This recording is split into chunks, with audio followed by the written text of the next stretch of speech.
ಅದ್ದೂರಿ ಉದ್ಘಾಟನಾ ಸಮಾರಂಭ ಹಾಗೂ 1ನೇ ವರ್ಷದ ಸಾಧಕರ ಪ್ರಶಸ್ತಿ ಪ್ರದಾನ ಸಮಾರಂಭ ಕಾರ್ಯಕ್ರಮ ರೆಡ್ ಅಲರ್ಟ್ ಕನ್ನಡ ನಿಖರ ಸುದ್ದಿ ನಿರ್ಭಯ ವರದಿ ಏನು ಈ ಒಂದು ಮೀಡಿಯಾ ಇವತ್ತು 1ನೇ ವರ್ಷದ ಹೆಮ್ಮೆಯ ಸಾಧಕರ ಏನು ಒಂದು ಪ್ರಶಸ್ತಿ ಸಮಾರಂಭವನ್ನು ಹಮ್ಮಿಕೊಂಡಿದೆ.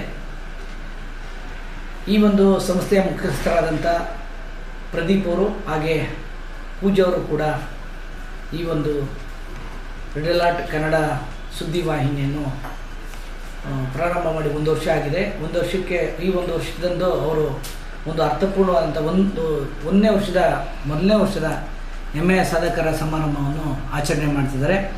ಈ ಒಂದು ಸುದ್ದಿವಾಹಿನಿಗೆ ಮುಂದಿನ ದಿನಗಳಲ್ಲಿ ಒಳ್ಳೆಯದಾಗಲಿ, ಹಾಗೆ ಏನು ಈ ಒಂದು ಮಾಧ್ಯಮ ವರ್ಗದಲ್ಲಿ ಇದು ಅತ್ಯಂತ ಯಶಸ್ಸು ಕಾಣಲಿ ಅಂತ ನಾನೊಂದು ಆಶಿಸ್ತೀನಿ.